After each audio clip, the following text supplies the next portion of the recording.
Welcome everybody to another episode of Hollywood Kitchen. We are kicking off our Halloween season of episodes, and I can't think of a better way to do that than having a Laemmle family member with us. This is Antonia Carlotta. If you're not familiar with her, she does a YouTube channel and social media called Universally Me, right?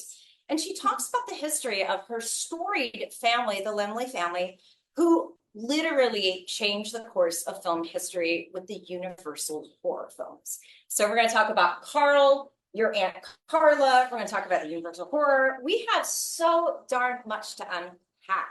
In fact, so much so, we've got a sous chef helping us today off camera, frying part of the food. So let's go ahead and get started. Antonia, thank you for being with us. And I have my friend and frequent collaborator, Angie Schneider, with us. Her husband, Chris, is helping us cook. And so tell me, for someone that came from parents who did something kind of ordinary with their work, how did you first discover this incredible history in your family? When did that first kind of dawn on you? Not until I was almost a grown up. Oh, wow. So I lived in Connecticut until I was 13. So though I had this family history, I didn't really have like the context to understand it. Living in Connecticut, I do remember my mom used to have pictures on our stairs that were of my family on movie sets, old newspaper articles, stuff like that. So I kind of knew my family worked in movies, but I would never see a Universal movie and know that like that was the Universal that my family worked at. So when I was about 13, we moved to California, and that was just like when I suddenly had movies around me, right? I have Universal that I can go to. I am meeting other people whose families work in movies, and I'm seeing Laemmle theaters everywhere, right? Like theaters with my family name on it. And that was how I started to realize that what my family had done, I guess. That's fantastic. And one of the many things that I enjoy about your videos is you're making this history available to hopefully a whole new and younger generation of people that are just learning about these films, about how they got started. Yeah, I think the more that I learned, especially about Carl Laemmle, the more that I realized how tragic it was that so many people had never heard of him or his work. Like he started Universal, which in itself is a big feat. But on top of that, he won a Supreme Court case against Thomas Edison. He like invented this movie studio tour, and he created the Universal Monsters. And when he was retiring from the industry, he also saved hundreds of lives by signing affidavits to bring people to the United States as Hitler was coming to power. He set them up with homes and jobs. So, I mean, if he had done kind of any one of these things, that would have been amazing. But he did them all, and then no one had heard of him. Right? There's a documentary about him that aired on TCM, and I hope that it's available for streaming online. I believe it is now. I almost want to, it might be on Amazon now. Okay. For a while, it was on, I think, Tubi and a few other things, but I'm in that. Yes, I've seen it, and I found it so inspiring because, you know, with the Me Too movement, you heard so many horrible things about a lot of these men who founded Hollywood studios. I've never heard a horrible thing about Carl Laemmle. I've never heard accounts of him mistreating women, of him abusing his power. I mean, he's kind of been forgotten by a lot of people because I think he wasn't maybe scandalous. He wasn't, you know what I mean, a lot of these other things that the other ones were, but it's, I was just to say, like, I think the biggest complaints about him, he was frugal. He, you know, sometimes people didn't think like that, yeah, he valued them enough or paid them enough. And I think some people thought that he was a nag because he would like really stand on his morals, whether that was against Edison, whether that was against Hitler, like, you know, he would nag at other people, but because he felt like he was really doing the right thing. And history shows he was doing the right thing, but that's the worst I've ever heard of him. If that's the worst someone's got to say about you, I think you're living your life in a pretty outstanding way. Totally. And running a business, you know. Yeah, and he founded Universal basically from scratch, right? Because he was born and raised in Laupine, Germany. Yes. And he loved Laupine. According to that documentary, he would go to Laupine like every year. And oh yeah, he absolutely loved it. He felt like such a connection to his hometown. They even named a street after him, Carl Laemmle Strasse. But when the Nazi regime was coming up, one of the like big insults that they wanted to do against him was they renamed the street. I think they named it Hitler Strasse. So, but They changed it back. You know, I can't speak for it today. I don't know. All right, we got a group trip to Loud tonight. All right, gotta I figure do this out. know there's a school there. I guess they call them gymnasiums, but there's a school called the Carl Laemmle Gymnasium. I think it's a high school. They have a statue now. There is a Carl Laemmle museum that was started by Udo Bayer, who was a Carl Laemmle historian. He sadly passed away a few years ago, but they has been incorporating more and more to honor him. But he always felt that connection to home. And I don't think people also connect him to Imp Studios either. Mhm. Because he had Imp Studios, and of course Mary Pickford worked for him too. So Uh-huh. yeah, Talk about that because you're a Mary Pickford expert. Talk Yeah. about the Laemmle Pickford. yeah. So I mean, actually, they filmed most of their films in Cuba. So most of those films, sadly, you know, might be like one, I think, short, reel that's left of some of her films. But yeah, so Mary Pickford also worked for Carl Laemmle as well. And they filmed those in Cuba because of the battle against Yeah. Edison. So that was just a way to get further away so Yeah. they couldn't kind of destroy their Yeah. sets or their And productions. then Pickford always said that was her worst part of her career. It wasn't so much him, it was just the weather environment and everything that you were having to do down there in Cuba. And she was also struggling with Owen Moore at that Mhm. time, right? Yeah. So a whole confluence of things. Yeah, so that's even the pre-universal too. But yeah, I feel like, you know, with Carl, you can really see the step by step of how he got to where he was. Like for many years, he worked in a clothing store in Wisconsin. That's when he was sort of honing his skills of running a business, of publicity, of all of these things. Then when he left that job, that's when he sees his first theater. And he kind of does the math and he realizes, oh, here's something where I don't have to put a ton of money into it up front, but you know, I can reach so many people through it. So he opens up his theater, the White Front Theater. From there was so little like quality assurance about the prints that you were getting at your theaters. You might get a knockoff movie, the same movie as the guy next door, a broken thing, whatever. So he gets into distribution so he can start controlling the movies that he's getting to his theaters. And then from there, he decides to get into production. That's when he starts. I think first it was actually called the Yankee Film Company. And then he held a contest to name it the Independent Motion Picture Company. And then Universal. And he basically invented the star system, right? Yes. Because at the earliest stage, stop me if I get any of this wrong, but I think you'd say, oh, I liked the girl with the golden curls or the cross-eyed man. You didn't have a name to match that famous face. And Florence Lawrence, right, who is at Hollywood Forever, and he put some ad out about her being hit by a streetcar, but then he put an ad out saying, oh my gosh, that wasn't true, we lost it alive. He was a publicity genius. Totally, which started at the clothing store. I kind of always love one of my favorite big publicity stunts that I've heard of him. It's called the Turkey Wars, which is when if you bought a suit that was $15 or more, this was like during the fall season, you could take home a free turkey. And a competitor one year decided that they were going to offer it for, I don't know, $12. So he went down to 10. And by the end, he was offering a free turkey if you spent like $1 in the store. He made no profit. But, you know, this was all part of his getting his name out there, getting people in his store. So yes, with Florence Lawrence, by that time, he was sort of a pro. So he starts this rumor. People are suddenly learning her name. They're realizing, oh my gosh, I know her from this movie. They're getting really worked up about Connecting the dots. Yes. And then he says, oh no, and he kind of blames it on the trust. Oh no, my competitors started that rumor. She is alive. She's an imp girl now, and she's going to be appearing at a live, like you could see her live in St. Louis with King Baggett. She was appearing with, and it started like a, riot. It was people had never seen a movie star in person before. So it was wild. I have so much love in my heart for these silent pioneers, as I know you all do too. And they were laying the groundwork. I mean, everything they were doing, everything that happens today rides on the train tracks of the tracks they put. Well, even Florence Lawrence demanding that she gets her own vanity to do makeup. At that time, the starlets didn't get their own, places to do makeup. And, I want my area. I need my own station to get ready. you know, and really kind of start that whole wardrobe concept and the makeup artist concept too. Was started from her. I've heard that Yeah. before. Yeah, she was the first to demand that I need my own vanity, my own place to Good. sit. And then she went on to make a makeup line. So she was again one of those early pioneers for that too. I think one of the big arguments against giving stars like a name before was that they would start demanding too much money and Right. making too many demands. And I think that's exactly what happened Yeah. with Florence White. It's not just with that, but she demanded too much money Exactly. and she was only with him for a few Yeah. years. He must have bad thing for birds, because isn't it true that he founded the Universal Studios tour?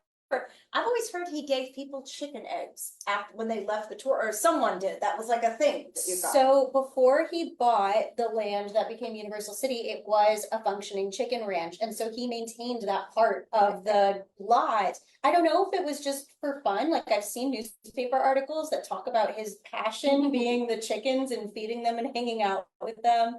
I don't know if it was an insurance policy in case the studio didn't work out. But yeah, it was a functioning chicken ranch for years. And so, yes, you could take a basket of eggs with you when you left. Well, even if you pull the lease for the DeMille-Lasky barn, when they started renting that, actually in the lease agreement, they got to have a beehive. So there was actually a bee farm that worked outside of it. It's the same That's concept, awesome. you know, was it a backup? I don't know, but they insisted they keep the beehive part of the business. That is so cool. So what was the exact year that he founded Universal? 1912 is Universal. 1915 is Universal City out Okay. here because it was in Fort Lee, New Jersey first. And one thing that impresses me about Carl is how many women were under contract as directors on his watch. And there was like 11 at one Yes. point. I don't think there is a studio in Hollywood today that has 11 women Likely directing. not. I really doubt No, that. I think that it was a little, more common, and especially under Carla Laemmle, for women to be in positions of power because the film industry was so new and there wasn't as much, I don't know, you call it like institutional structure to it. Once the film business got really big and popular, women sort of got pushed aside. But I appreciate knowing that he was so ahead in that way. And he had the first ever female police chief, Laura Oakley. Oh, wow. I didn't know that. I'm learning something. That's great. She was both an actress and a police chief for a while. But I there just are love seeing pictures of her. footage of the opening of the Universal City. Mhm. It's just so impressive. And so he had a female police chief, Yes. women under contract as directors. Yes. Isn't Lois Weber was Yes. the highest paid director on the lot? I As a believe woman, so. again, I don't think Hollywood 2024 can boast that at all. Because for Carl, not to say it wasn't about feminism, right? But it was just who's successful, who's Yeah. doing a good job. They should get exactly what they're Based on putting it performance right. merits. Yes. Yeah. Which I think was great business sense. But for some reason we don't necessarily have that today. I'm gonna stop really quick. Thank you to Chris for frying the pork. Should we stop and talk about the recipe? Yeah. Let's focus on it for a minute. We're using once again this cookbook. It came from the kitchen. This is really delightful cookbook, by the way. It was put out in 2006. You can find used copies on eBay probably, but it has a lot of stars and stories about them, filmographies, and of course recipes. And when I approached Antonia, I found this recipe for Carla Laemmle's pork in shrimp sauce. Now, someone pointed out to me when I posted, they go, way to keep kosher, Carrie. You know this one. And I go, I don't know what to say. I will ask Antonia the backstory on this recipe if you have one. Well, so I'll start with Carla was not Yes. Jewish. Her dad Okay. was Jewish, but her mother was not. So Okay. she was not raised Jewish, so it's okay that we're making this. Okay. This was also her recipe that she provided. This feels very on brand for what I knew of Carla. For one of her favorite restaurants in LA was this Chinese restaurant called the Mandaret that we used to take her to all the time. So this feels right. And in the book, it mentions that this recipe came from her, they say, dear friend, writer, director, Ray Cannon. But this dear friend was what I would call, and I think she would call the love of her life, who she lived with for many years in sin. They never married, but she loved him very much and they lived together until he passed, I think, back in the 70s. So this feels very right. I know she took lots of trips to China and Okay. I have a shirt that she was gifted, I guess you wouldn't call it a shirt, like a blouse that she was gifted when she was there. So this all seems very right. Okay, and for those watching who may not know, Carla Laemmle was the niece of Carl, Yes. right? She was the niece of Carl Laemmle, founder of Universal.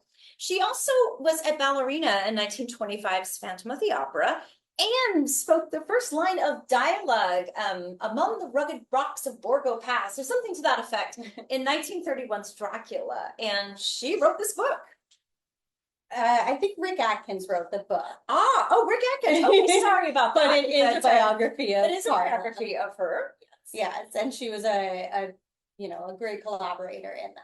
And she was a dancer, she was an actress. Yes, she was in somebody actually just sent me a video. She's in King of Jazz in one of the dance numbers. She was in all sorts of movies. And one of the things that will always make me both excited and sad is that when she was younger, she wanted to prove herself so much that she wasn't just getting roles for being a Laemmle, but that she was capable, that she used to audition and work for other studios under other names. Wow. So there are likely tons of movies out there where she'll appear for a little bit that maybe we just haven't found yet. Oh, wow.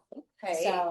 So Angie, talk to us about this recipe, because it required a little bit of sorting out here to kind of get it to where it needed to be. I'm actually just Googling up my shrimp sauce recipe we used last time. Yeah, we had a little bit, I learned a lot doing this recipe, because when Angie and I did a test version of it a few weeks ago, I went to a specialty Asian market here in LA and I kept asking them for shrimp sauce.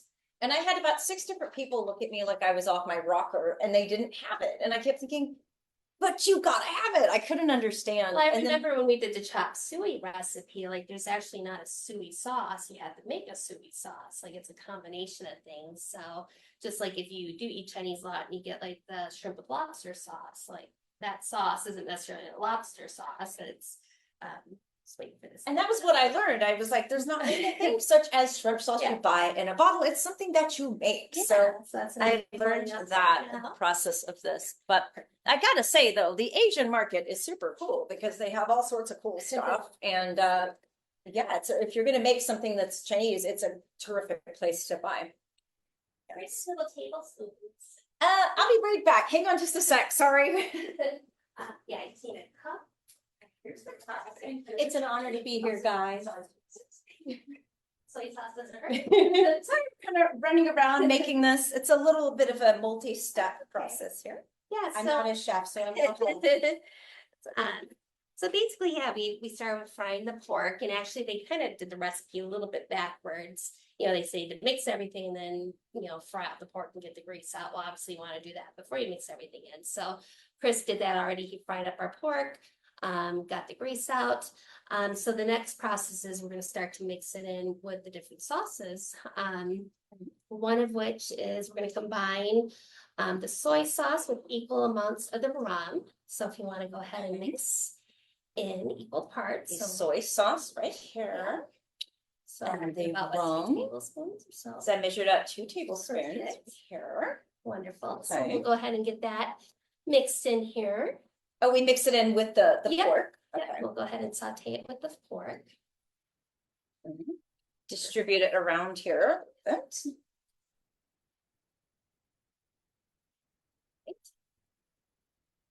And then just like any meal that you're doing sauces, you have to thicken it. So flour is always your thickening agent. So we're just gonna sprinkle, just kind of eye it and sprinkle in some of the flour. And then we're gonna start to thicken up that sauce. Okay. Turn it up a little bit. And then while we're thickening that up, we'll make the shrimp sauce. So what Okay. we'll need to do is take a cup of 1 milk. cup. Okay. I'll grab a spoon really quick so I can put that up.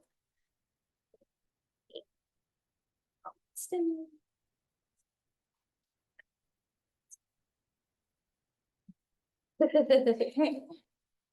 Cup of mayonnaise. Yep, yeah, perfect.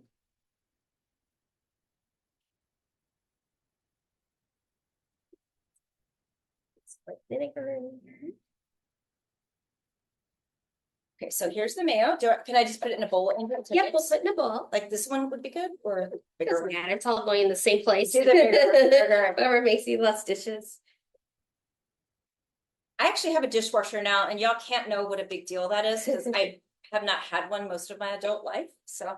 We're gonna do 3 tablespoons of, hold on 1 second, so 3 tablespoons of vinegar. Ideally, we would use rice vinegar, but we got regular white vinegar today. Okay, so 3 tablespoons. Yeah, we're gonna need some sugar.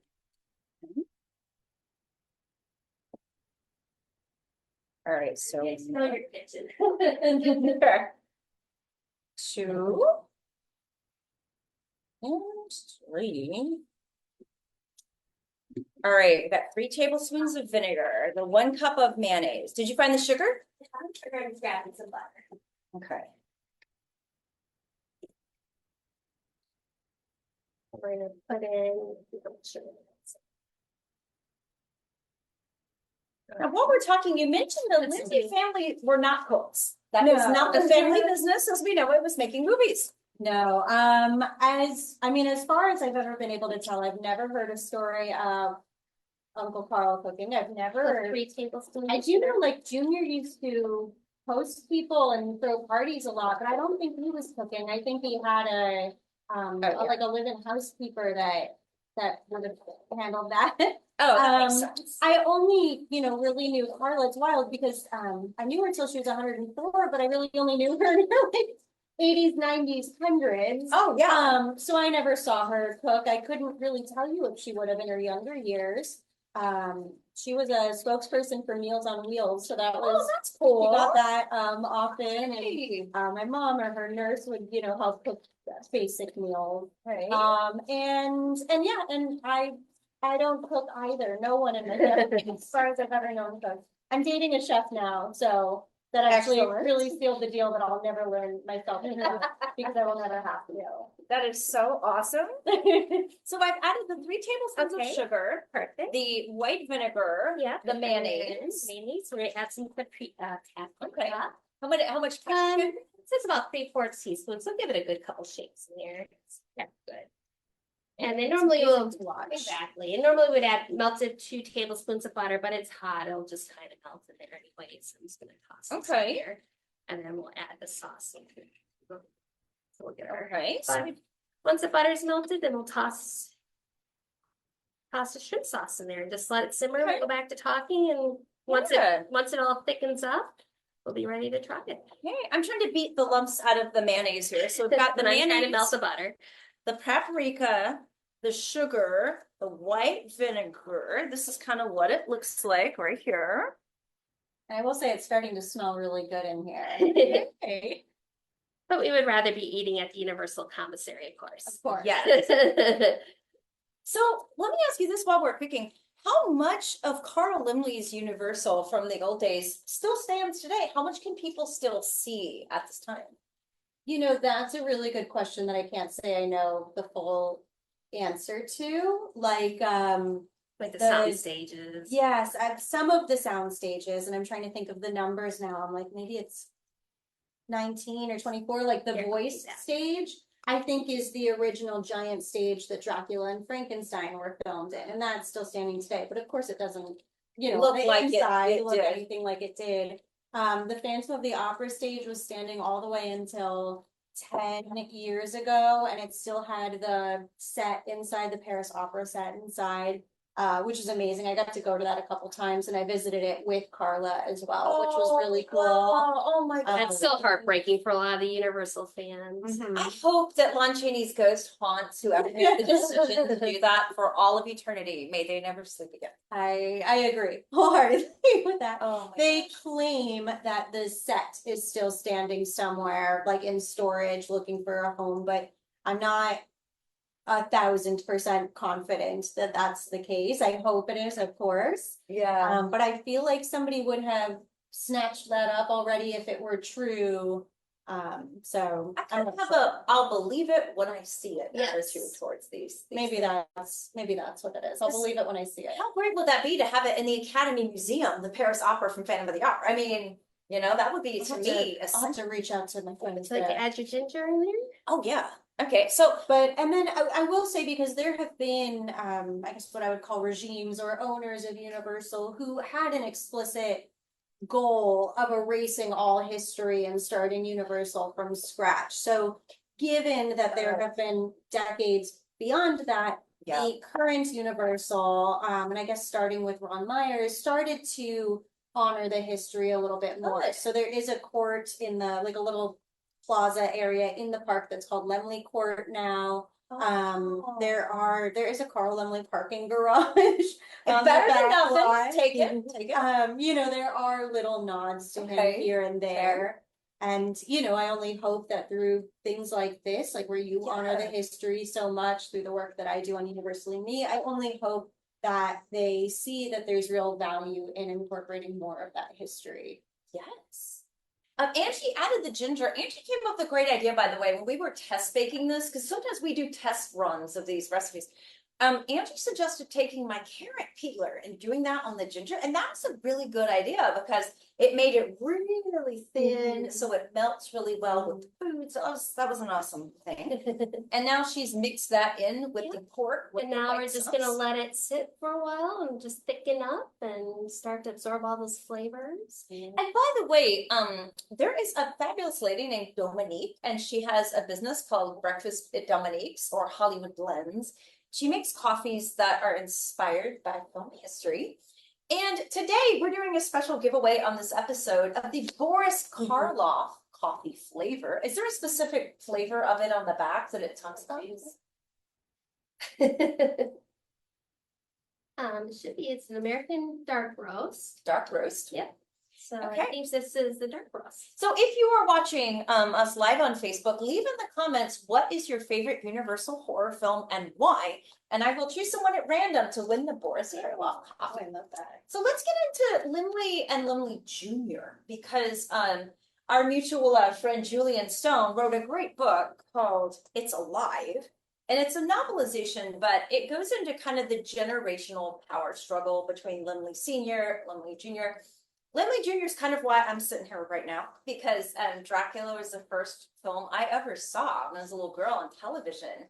And I remember thinking, I need this. I want that. Like, I am so in love with movies. And I told my parents I was going to come to Hollywood. And I was like 6. And 20 years later, it happened. And I moved out here and went to film school and have worked in the business and, of course, do the tours at Hollywood forever. Like, love or hate my work, it all traces back to Bela Lugosi and Laemmle Jr. And those guys changed my life, whether they know it or not. But so talk about that power struggle, because didn't Laemmle Jr. push for these horror films and Senior was like, it's a bad idea. Tell us about. Yeah, Carla Laemmle Jr. was the first, I guess, generation to be raised in the movie business because the movie business didn't really exist before that. So he had a lot of know-how like about the business and behind the scenes, but he also kind of had youth on his side and he knew what other kids wanted to see and, just had a sense of the zeitgeist, I guess. So, though we think of Carl Laemmle Sr. as being so progressive and ahead of his time, which in so many ways he was, there were still these elements when it came to Junior that maybe he wasn't like ready for or as ahead, right? I guess this happens in any generation.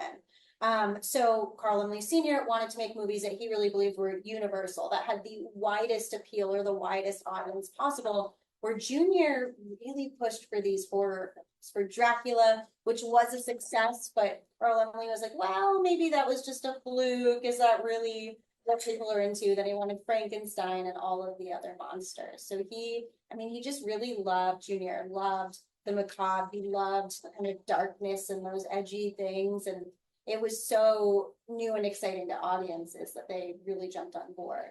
And sorry, not to cut you off, Carl Laemmle Sr. Really knew how to promote these movies and get people excited about them. So he parked ambulances outside of the theaters and he put nurses inside saying, oh, people are passing out. They, are having a heart attack. So he made an intro before Frankenstein with Edward Van Sloan saying, if you have a weak heart, if you are, can't handle it, now's your last chance to leave. This movie is so scary and shocking. So, he really built up the hype around these films. Best marketing genius who has ever lived, by the way, Carl Laemmle. Totally. And, theaters, like I still hear stories with certain horror films now where theaters are doing the same thing. Oh, people are passing out. Oh, this nurse had to come or ambulances. So it's a I don't know, publicity stunt that's getting so William getting. Castle in the 50s. I mean, these things it amazes me how what the Lumleys did. Again, it laid those tracks on the ground for all the other trains that would go over the tracks. Totally. Like today, yeah. Remember when, I don't know if you remember this because you're younger than me, but when the Blair Witch Project came out, I remember they were putting up missing signs, and I really thought these were real kids that were really missing. And I remember my friends and I were like, "Oh my God, these kids are missing?" And they found the footage. And again, Glimley would have so done that. Can you imagine? Oh, 100%, 100%. I also think back, there was like this time in the early to mid 2000s where there were kind of celebrity death hoaxes all over the place. I think this was the start of, I don't know, like TMZ and that sort of all eyes 24-hour access, and people were just figuring out this new publicity machine. Then there were always these celebrity death hoaxes, and I feel like that tracks right back to Uncle Carl. What would he do if social media existed in 1912, 1915? I mean, can you imagine? Yeah.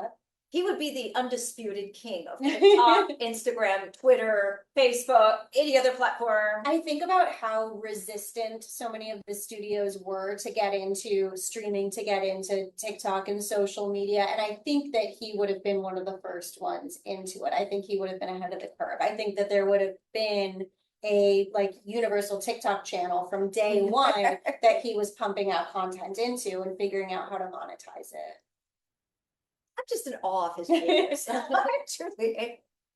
So the Universal horror films, the very first one, right, was it Dracula or Frankenstein? Because they both came out in 31. Dracula came out first. Dracula came out, I want to say Valentine's Day, which they, in some ways, were marketing it as a horror, and in some ways they were pulling up like the romance aspect of it, because again, they didn't quite know how successful it was going to be as a straight horror film. That was the first like supernatural horror film that didn't have a sort of earthly explanation to it.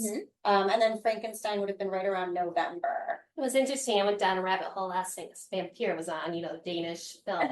And that came out basically slightly like about the same year it would have came out, but they didn't release it right because those two movies came out and they actually had to delay it.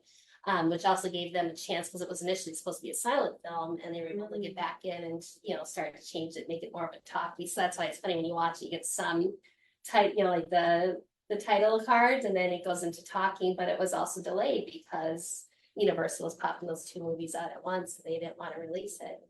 So I think it affected a lot of other film companies with wanting to release these monster movies. Yeah, I mean, Julian talks a lot. So he and I will do panels and events together, and he talks a lot about how the word horror as a genre didn't really exist yet. They were called shockers or I think thrillers, but horror was something that came out after Frankenstein and really popularized the genre. Well, same with goth, like you get the Ibarra and Velasco Strat, those, Louise Blum, those what we consider goth today, they were vamps. They were called goth. That wasn't a word that was used back then either. Definitely. So Dracula and Frankenstein, both in 1931. That was kind of what I would call a 1-2 punch of just legendary horror. So talk about like how they followed that up, because they basically had two red hot new superstars on their hands. For starters, they ended up matching Bela and Boris up in quite a few movies over the next year. Of course, my mind's going to go blank on exactly what they all are. The Black Cat, The Raven, a couple others. And they, of course, then start the actual sort of franchise or the world of the Universal monsters. So the Mummy, the Invisible Man, the Bride of Frankenstein. I'm for sure missing one in there. That's okay, but I mean, those movies are just so, and they're so influential, and they keep remaking them and reimagining them for future generations. And part of me understands why they do this, but part of me goes, you are never going to top the original, no matter how hard you try. Yes, I agree. I'm happy that they do continue to make these remakes as long as, I don't know, I hope that there continue to be good remakes. Obviously, I was so bummed by The Mummy, but I loved The Invisible Man. I'm really hopeful for some of the other ones. Like they're making Creature from the Black Lagoon. They're making a new Wolfman. Oh, wow. I think is Guillermo del Toro doing a new Frankenstein now? He is. He's shooting it, I believe, overseas right now, actually. Yeah. Yeah, and so I think that all of these, now some people are just going to watch the movie at face value and move on, but I think that for a lot of people, it becomes their gateway to say, well, what other Frankenstein movies are there? What other Wolfman movies are there? And it can create new fans of the old films. Because a few years back, the LA County Museum of Art, Lockman, they did a huge Guillermo del Toro exhibit. And I think they recreated part of his house in this exhibit, but it was mind-blowing the effect these Universal horror films had on him. I mean, we wouldn't have him if it weren't for these movies. And so to kind of see that through line and kind of how those films sparked his imagination. Influence the next generations. Yeah, and it's really incredible. And let's talk about Carla though too, because okay, she was a dancer, she was an actress. Tell us what other movies she was in and what other things she did. And, well, I'll start with one of the most incredible things, or one of the things I'm most envious for her of, is that she grew up living on the Universal Studios back lot. So she was born in Chicago, but when she was maybe 7, 8 years old, she moved out. She lived in a bungalow on the back lot. That's my dream. Playground, was Universal. So she just got to wander and watch them film movies. She had stories of like seeing Lon Chaney when he was working on the Hunchback of Notre Dame. She would like hear the lion roar in the zoo, or there was a camel that would escape from the zoo, and she'd help like bring it back to them. So she just had this fairy tale life. She was dancing from the time I think she was 8 or 9 years old. She started taking classes and just adored it. And then just started working in film. So her first big one for sure was the Phantom of the Opera. I remember she didn't have to audition for that. They just gave her the role, but Uncle Carl had seen her perform in, I think she says the performance that got her the role, she had performed in, I want to say it was like, they called it a light opera at the Shrine Auditorium, and she was a dancer there, and he came to see her and offered her the role after that. And then, she was in The King of Jazz. She was in Dracula. She was in Topsy and Eva, which I haven't seen. Definitely other films as well. So what are some of your personal memories, aside from the film career? What, do you remember about your time with her? She was just, like, forever the sweetest woman in the entire world. She in her later years became like a Buddhist and really identified with that. So she was always very peaceful, very calm. She never had a bad word to say about anybody. Her favorite thing was to go to conventions and events where she would get to meet other fans. She kind of soaked up that attention and loved it so much.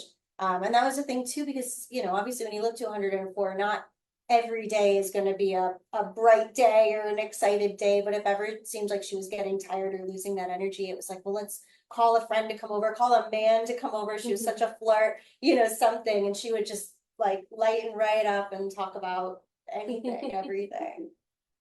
Wow. What did you guys do when you hung out? Did you watch movies? Did you go places? They went and ate Chinese. We went to the Mandarin a lot. We went to the Dresden Room a lot. She really loved the Dresden Room. And it was a lot of just like sitting around and talking. Sometimes I get to go through her stuff and ask her about it. Where did you get this necklace? Where did you get this shirt? Things like that. Going through old pictures. That stuff is so special because for a lot of us, me included, there's not a lot of family mementos that they get or that remain, So to me, to have that, even if your relative wasn't famous, to me, that's so special, and often very rare.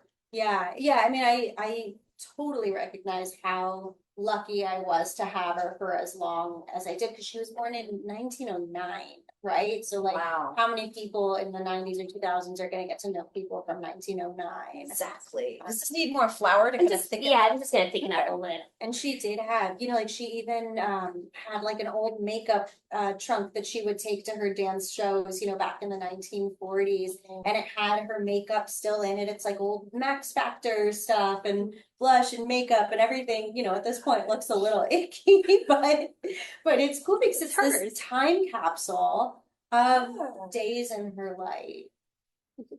Yeah, and those items to me, they're very visceral. Like if I look at something from another time or you smell it, because a lot of times it has a smell, it kind of takes your brain back to another time, another place, another, Yeah, it's ways that I can, imagine sort of those days in her life, those earlier days, which is cool. That's something honestly that I love about It's Alive in Julian's book is that I have all of these pictures and I have all of these things of Uncle Carl and Junior, but it's hard for me to really feel like I'm living days in their life the way that I do here. It's hard to get that full picture of them as a person sometimes. Yeah. What were their conversations really like? How did they speak? And that's something that I can get through It's Alive. Julian did shout out to Julian. I hope you're watching, Julian. This is an excellent, excellent book. I hope he does more of these. I agree. Another thing that I was kind of wondering about, or that I thought was so touching, is in the Carla Laemmle documentary, they lost the studio in 1936. And for a lot of people, it would have been easy to get depressed. I would have done that. It would have been easy to feel sorry for yourself, to be angry, bitter, depressed, to fall into a rabbit hole of some dark places. But Carl didn't. Like, he spent the rest of his life helping people escape the Nazis in Germany, helping them find jobs, housing, helping them travel to America. And he made his life count. And when I saw that documentary, I was literally in tears. Like, he made his life matter, and I am so inspired by him. That's in his life. He talked a lot in his life about like Laemmle luck and feeling very lucky. But when I look at kind of every step in his life, I think it was just that he always had a positive attitude. He was always looking forward, and he was always trying to figure out like what he could do or how he could help. That seems to be the common theme from when he was a kid in Germany, getting his first job and sending money home to when he moved to the United States and figuring out how to work his way up. And then, it's like even after he had millions of dollars, which back in the 30s was like hundreds of millions of dollars, he could have just relaxed. He could have sat back, but retired with his feet in the hammock and a tropical drink, which I wouldn't blame someone if they chose that. No, which would have been fine, but he was still just looking for that next thing and how can I help and what can I do? That film inspired the daylights out of me, I gotta say. I absolutely hats off.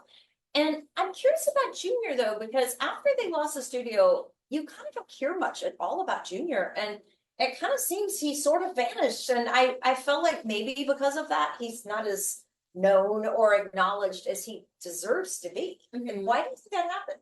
He had, right after he left Universal, he had, I think, like a 1-year contract at MGM, but nothing really came from that. Over the next couple of years, there are times when he's attached to films, he might produce this or that, but nothing ever comes of those. I think there were a few years where he just lived kind of a bachelor life, going out, having fun. There's lots of pictures of him at parties and events and things. Right. And then, I don't know. From a sort of, I don't know, wholesome perspective, like I know he carried on a lot of the work that his dad had done with helping support the people that they brought over from Europe, making sure that they stayed taken care of. I don't know. I really can't speak to it. In sort of his middle to later years or the later years of his life, he developed MS and that kept him, home. It was hard for him then to go out and socialize and be all the things that I'm sure that he wanted to be. And I think that potentially just led to him kind of fading away versus getting a real, I don't know, ceremonial goodbye or remembrance. The big retrospectives that someone got. And he had been out of the industry. It was like he accomplished so much in so few years of his life. It's insane, like how much he did in that time. Yeah, and then just didn't necessarily have a big thing later on that helped anchor him for people. And Angie and I talked about this on many episodes in the past. I think there's some creatives or stars, they kind of hit this brick wall where they go, I'm kind of done. Yeah.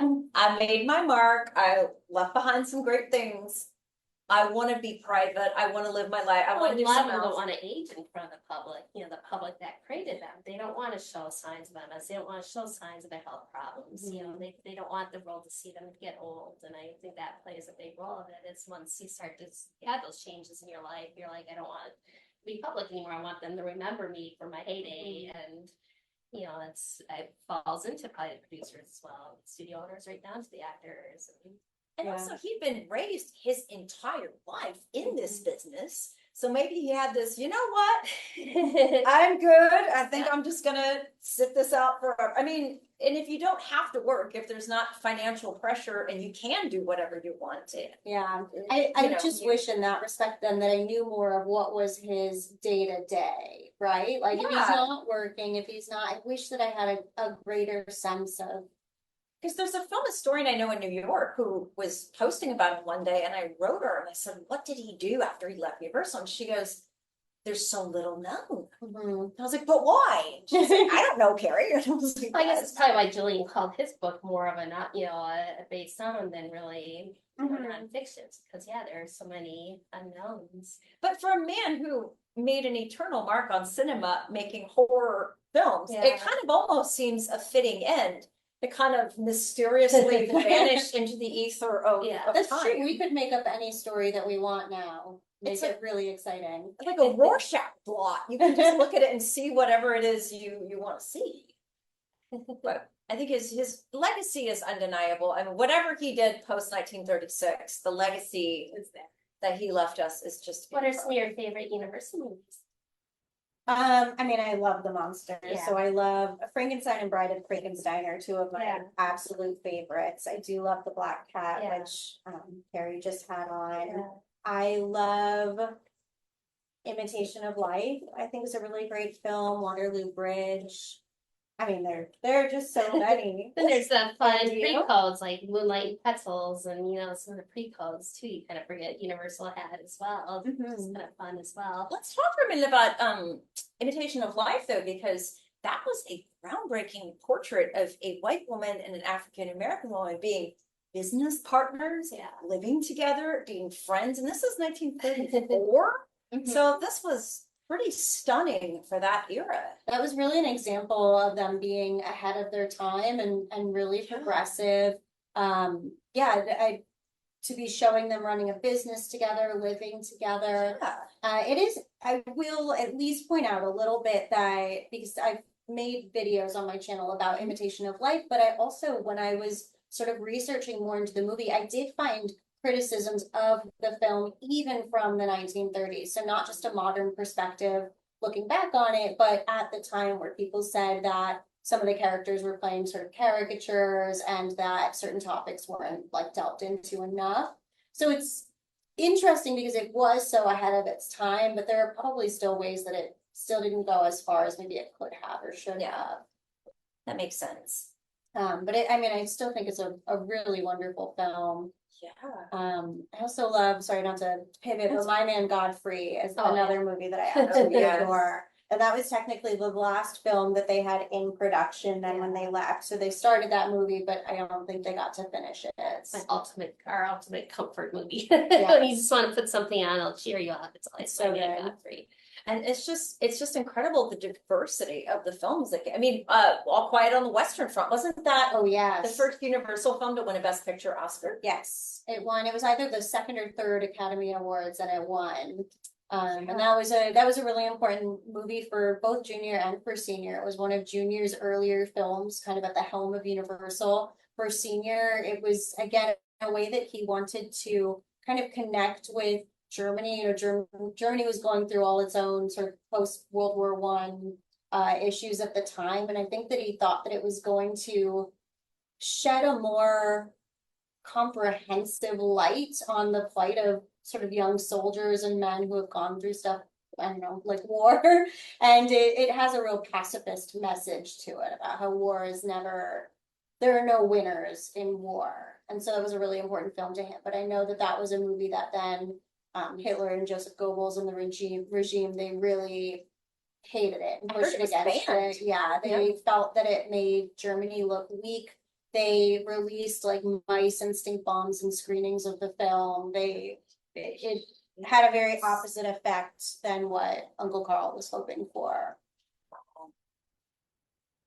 So something I kind of sometimes have happen is I'll talk to film historians either my age or older, and they grouse about how, oh, young people don't care about this stuff. And I say, I do not find that to be true myself. I frequently give tours to people who were not even born when I started 22 years ago.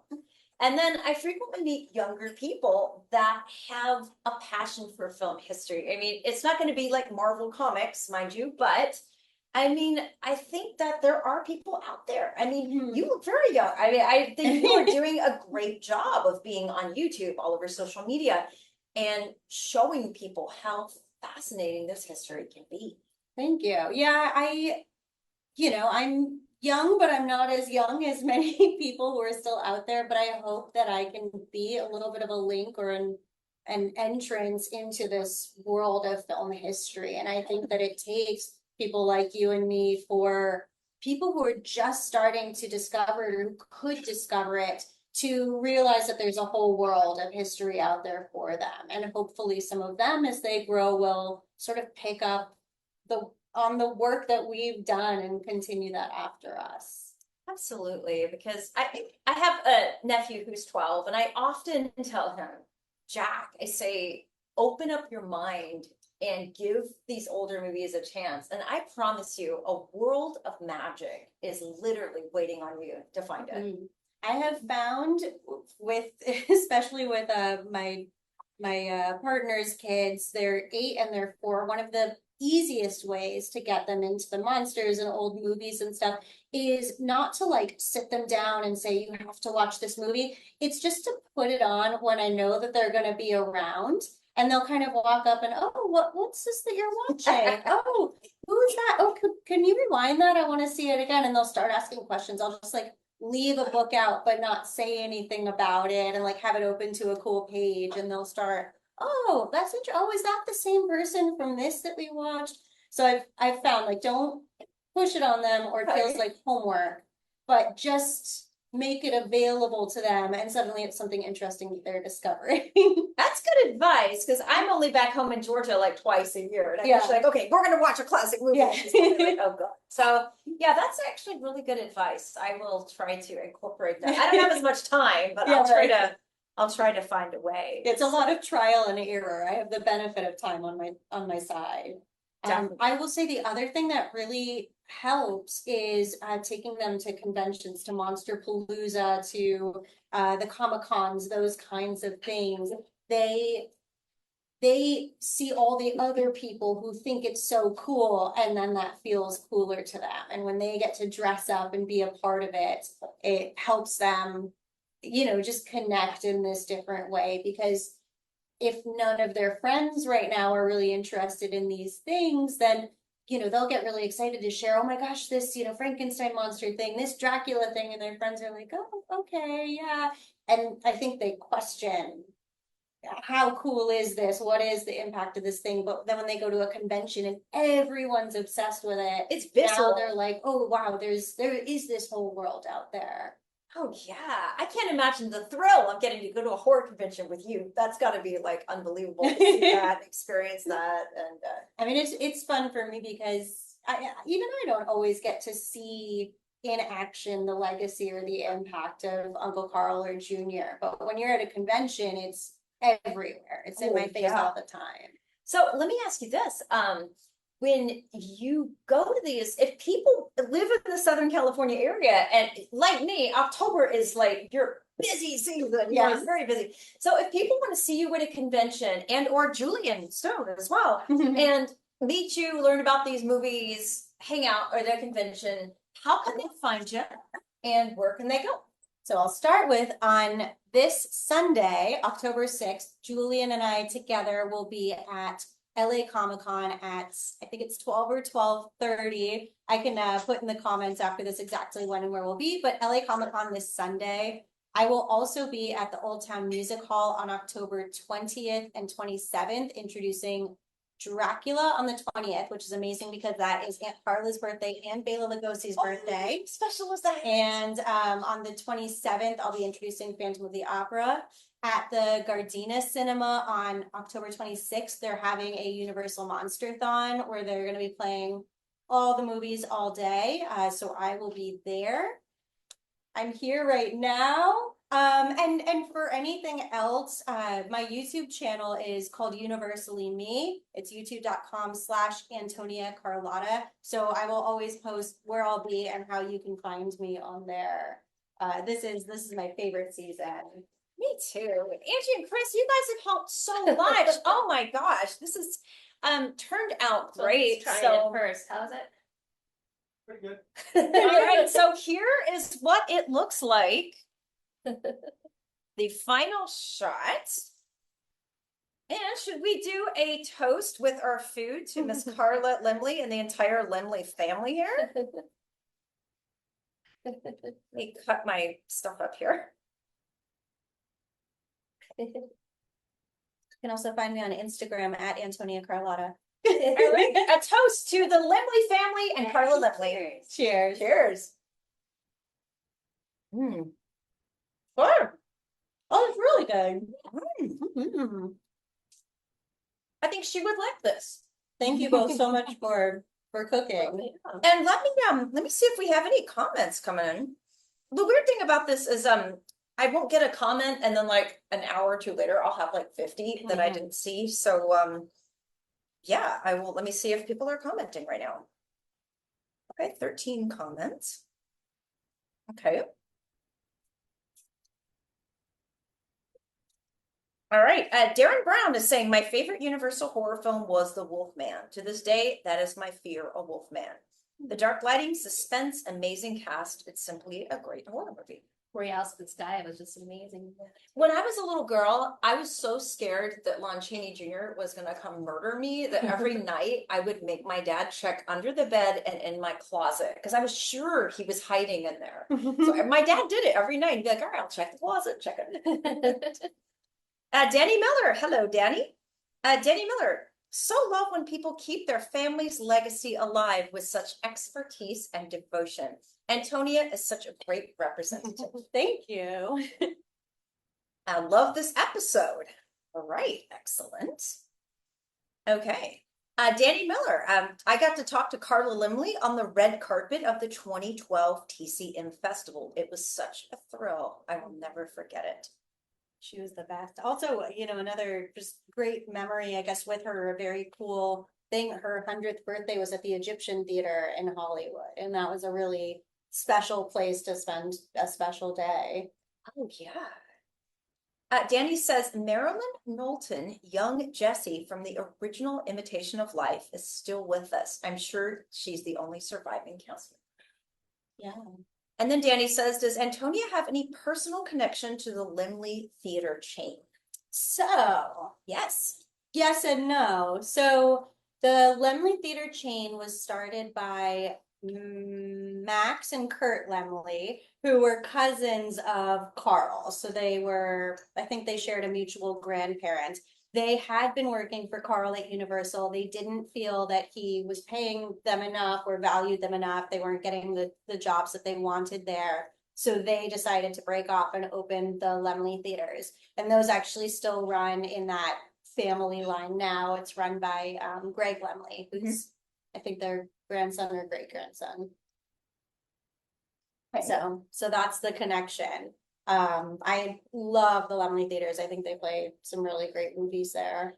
Do too. And one thing I think is cool, at least the one in North Hollywood, if you go, they have a lot of Laemmle family stuff throughout the theaters. So they are still honoring that legacy that dates back well over 100 years. I got to film a TV show for Germany at the Laemmle Theater in NoHo, and it just felt really special to sort of be honoring my family in this place that was, sort of still in my family with these representations of my family all over the wall. Like, I don't know, I just couldn't ask for a better setup there. I don't know.